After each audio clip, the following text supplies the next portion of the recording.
Já passou por uma crise de enxaqueca, sabe o quanto dói, o quanto é tão terrível ter uma crise de enxaqueca.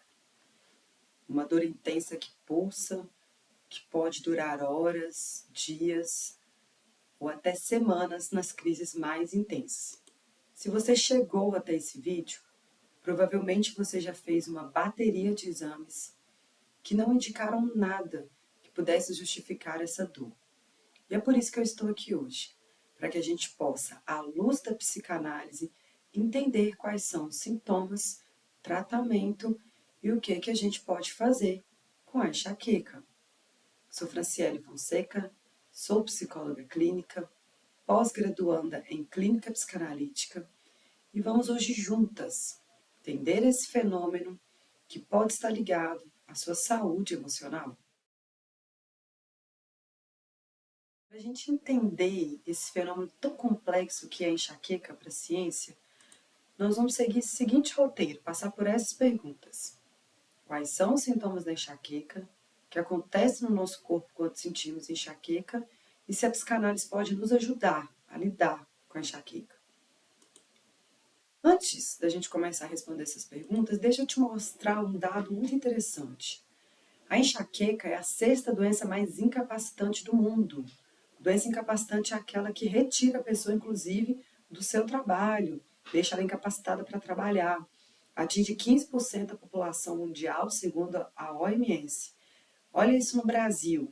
Cerca de 31 milhões de brasileiros sofrem com enxaqueca, com idade entre 25 e 45 anos, ou seja, 1/6 da população brasileira é afetada por esse sintoma. Sintoma muito contemporâneo, muito importante da gente entender. É por isso, então, que a gente agora vai começar a entender quais são os sintomas da enxaqueca.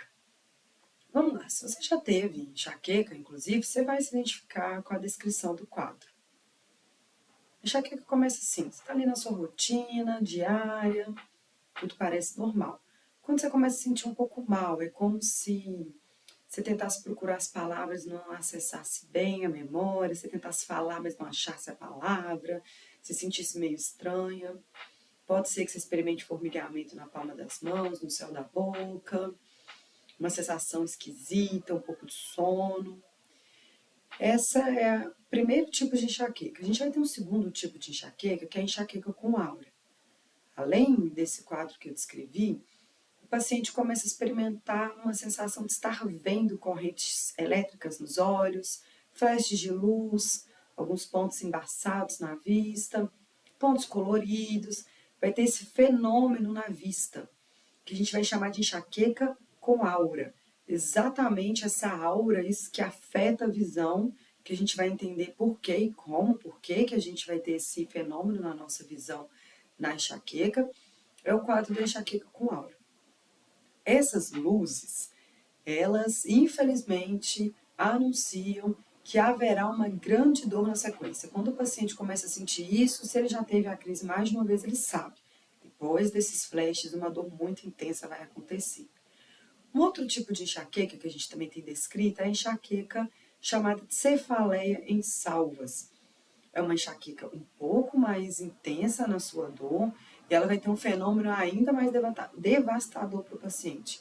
Ele vai ser acordado durante a noite, durante o sono, com crises intensas e agudas de dor. Durante o sono, a pessoa acordada, e pode ser que durante a noite ela tenha mais dor do que durante o dia. Pode durar dias essa crise também. Essa enxaqueca é bem grave. Nos 3 tipos, a gente vai ter o paciente com algo que se repete. Ele vai sentir a necessidade de ir para um quarto escuro, ficar sem luz, reduzir os estímulos de luz e som. Aí vai sentir a necessidade de ficar quieto. Até porque, quando a pessoa está na crise mesmo, assim, sentindo a dor no auge da crise, normalmente nenhuma medicação funciona. Então, a única saída que o paciente vai ter é ficar quieto e esperar a dor passar. Dormir ajuda, mas nem sempre com tanta dor a pessoa vai conseguir dormir. Se ela conseguir dormir, isso ajuda bastante. Agora que nós passamos um pouco pelo quadro, como é que os sintomas acontecem, vamos entender o que acontece no nosso corpo quando sentimos enxaqueca. Nós vamos entender principalmente essa relação que eu expliquei, né, do fenômeno da luz e do som, que ajuda a explicar principalmente essa hipersensibilidade do paciente à luz e o som, é que durante a crise de enxaqueca, o córtex do paciente ele fica hiperestimulado. O córtex é essa camada mais externa do cérebro que tem uma função muito importante. O córtex é quem trata os dados, aquilo que a gente recebe do mundo. Ele transforma aquilo que a gente vê e escuta em linguagem, em pensamento, a nossa função cognitiva superior mais importante. Então, essa parte do cérebro que trata os dados, aquilo que a gente recebe do mundo, transforma em linguagem, em pensamento, ela fica hiperestimulada, fazendo sinapses de maneira muito acelerada. De forma que, quando o paciente recebe mais luz e mais som do mundo, ele vai experimentar dor. Por isso, a necessidade de ir para esse quarto escuro, de ficar num lugar sem estímulos, porque é como se o cérebro dessa pessoa ele estivesse com um excesso de carga elétrica, um excesso de estímulo, é hiperestimulado. Então, esse excesso de carga elétrica, inclusive, ele vai ser visto nos olhos. É esse fenômeno que a pessoa vê na visão, como se ela estivesse vendo aquela áurea, exatamente é como se ela estivesse vendo o excesso de carga elétrica que está no seu córtex. Isso afeta o seu sistema de visão. Agora que a gente entendeu um pouco, então, sintomatologia, como é que é o quadro, o que acontece a nível orgânico no nosso corpo, vamos à última questão. Se a psicanálise pode nos ajudar a lidar com a enxaqueca. Para a gente poder entender como a psicanálise pode, porque sim, ela pode, vamos entender como, a gente vai usar um método de análise de discurso. Então, vamos prestar atenção em quais palavras eu mais repeti ao descrever os sintomas da enxaqueca e seus efeitos no corpo. Repeti muitas palavras excesso, hiper, muito. Por que isso é importante? Porque a gente vai precisar entender se não há uma casa orgânica bem definida que diga assim, olha, é por isso que você está tendo enxaqueca, a gente vai ter que ver com o estilo de vida da pessoa. O que está acontecendo na vida da pessoa que ela está produzindo esse sintoma. Veja bem, se o cérebro fica hiper, muito estimulado, nós vamos ter que entender o que pode estar causando esse hiper no dia a dia da pessoa, a ponto do cérebro dela ter essa sintomatologia que é ficar com muita rede elétrica e hiperestimulada. A chave é entender a história de vida da pessoa. Vamos a dois exemplos. Uma pessoa que, por exemplo, esteja trabalhando muito, o dia todo ligada, olhando, vendo muitas telas, respondendo ao mundo. A pessoa ela está num excesso de estímulos sensoriais do mundo. Então, a gente pode pensar em uma mudança comportamental. A pessoa vai entender os gatilhos, como é que ela produz esse estado de excesso até que seu corpo padeça. Até que seu corpo produza o sintoma que é a enxaqueca. Eu decidi fazer essa pesquisa sobre a enxaqueca porque eu já sofri muito com esse sintoma, muito. Eu tive que fazer essa pesquisa para mim, enquanto psicóloga clínica, fazer essa pesquisa no campo científico para escutar as pessoas que sofrem com esse adoecimento, mas para mim também, muito pessoalmente falando. E algo que eu tive que me haver na minha própria análise, que levei para escutar na minha análise, foi exatamente esse lugar do trabalho, esse hiper, isso que passa, esse fazer muita coisa ao mesmo tempo, muitas tarefas ao mesmo tempo, e não dar conta desse monte de tarefa, de um monte de coisa ao mesmo tempo, e só parar quando a crise já está instalada. Ao ponto que, na minha análise, eu reduzia a minha enxaqueca à seguinte frase: ou eu paro, ou ela me para. Quando a enxaqueca chega, não tem jeito, você não consegue fazer mais nada, você fica extremamente adoecido, né? Você fica sentindo tanta dor, não tem como trabalhar, não tem como fazer nada. Um outro ponto são as fases difíceis da vida. Falei no primeiro exemplo de uma enxaqueca que pode acontecer por um excesso de algo externo, um excesso no trabalho, mas a gente também tem um outro ponto que é uma ideia, algo que está acontecendo na nossa vida que nos pressiona muito. Se antes era algo de fora, algo mais do comportamento, algo mais da sua relação com as suas atividades, a gente pode ter também momentos na vida em que a pessoa responde com enxaqueca, com esse adoecimento. Como, por exemplo, uma prova que você quer muito fazer e passar, mas e aí antes, né, do dia da prova você começa a ter essas crises, porque você está muito pressionada. Uma paciente que teve crise com cuidar da casa da mãe, cuidar da casa da mãe, que era uma coisa muito difícil para ela de fazer, então uma ideia que a pressionava. Essa questão com o amadurecer, com ficar mais autônoma, era uma ideia que a pressionava muito. Uma outra paciente que teve quando menstruou, a menstruação enquanto um signo, algo que aponta para uma mudança de vida. Antes infância, agora adolescência, essa ideia dessa mudança pressionava muito. A menstruação enquanto signo desse corpo, desse real, que não nos pergunta o que, é que a gente acha. O corpo não pergunta, né, pra gente se a gente quer que ele cresça, que ele envelheça, ele simplesmente vai, a gente que dê conta das mudanças. Da mesma forma, alguém pode também sentir numa situação análoga a esse exemplo, uma situação parecida, sentir crise de enxaqueca ao sair da vida adulta para a velhice, uma mudança grande de corpo também. Essa menina, por exemplo, essa paciente, ao ver ali como é que estava acontecendo, era algo muito difícil para ela, muito difícil para a mãe dela, muito difícil entender esse momento de separação, esse momento em que ela teria outro corpo, teria que falar de outras coisas, um pouco signo da sexualidade. Quando a mãe pôde aceitar melhor, ela lidou um pouco melhor com isso.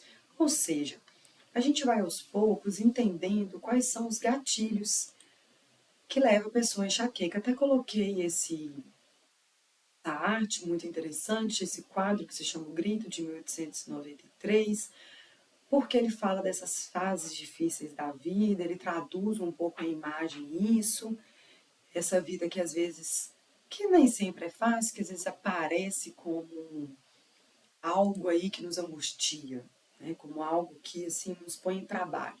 Primeiro exemplo, então, algo de fora, a pessoa que está recebendo muitos estímulos de fora, ela precisa se haver com esse limite, quando não é possível fazer tudo ao mesmo tempo, é preciso abdicar de algumas coisas, senão o corpo vai fazer adoecimento.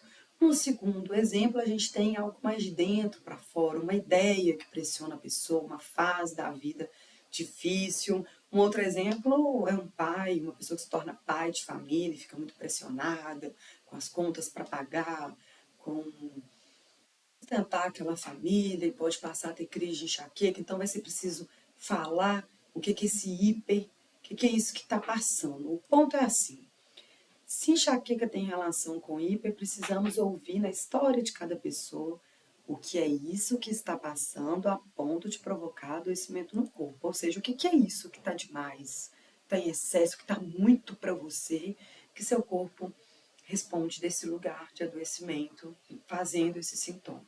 A gente vai, então, trabalhar com uma ideia de prevenção, conhecer esse sintoma associado à história de vida da pessoa, com algumas perguntas-chave: o que está acontecendo na sua vida?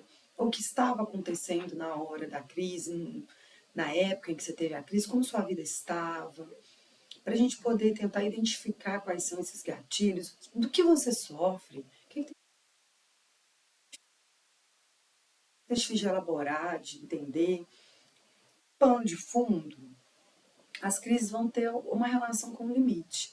No primeiro exemplo, o trabalho é alguém que não reconhece o próprio limite, parar de dar conta de que não dá conta de tudo. O segundo exemplo, uma ideia do real, da vida que não se pergunta, né, o que a gente acha, ela só vai para frente. Uma pessoa que está com dificuldade de entender esse limite da própria vida, nosso limite frente a o quanto a vida não nos pergunta exatamente o que a gente acha, as coisas vão acontecendo e a gente que dê conta de lidar. Essa é a parte difícil. Então, é levar a sério esses sinais. A gente vai construindo com cada paciente, dei um exemplo um pouco de algo da minha vida, mas eu tenho que construir um a um, meu exemplo não pode ser generalizado, a gente tem que construir a história de vida de um a um, o caminho que está acontecendo para esse adoecer que é produzido. Ele não é fonte ali de uma bactéria, de um vírus, de um trauma, ele é um adoecimento que tem a ver com a sua saúde emocional, com o seu estilo de vida. Ele é muito signo de um estresse, ele aponta para o que excede, aí a gente vai ter que ver com a história de cada um. Já que esse hiper é muito esse ponto do que excede, do que é muito, a gente vai ter que ver na história de cada um o que é isso que está passando. Então a gente trabalha com a ideia de prevenção, que é quando a crise está instalada, não há muito o que se fazer, nem há muito remédio, infelizmente, que pare a dor, é mais ficar quietinho, esperar, aguentar mesmo a dor passar e trabalhar para que as próximas crises não aconteçam, porque na hora da crise não há muito o que se fazer. A gente tem que trabalhar, então, para conhecer a história dessa crise, conhecer como esse adoecimento se faz e levar a sério os sinais que antecedem a dor intensa e respeitar seus limites.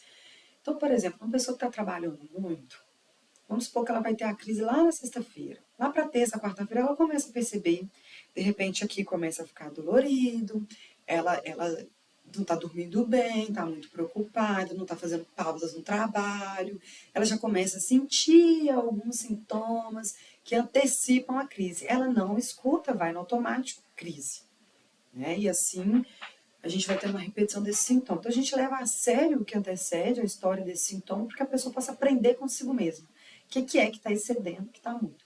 No caso de uma ideia difícil, término de um namoro, a pessoa se tornou pai, uma menstruação, algo da vida ali, uma prova, que a pessoa vai ter que vir falar. O que é que está difícil nisso para que ela possa elaborar por meio da palavra e não de um fazer com o corpo para dizer disso que está difícil. Ela vai ter que dizer disso pela palavra e não com o corpo.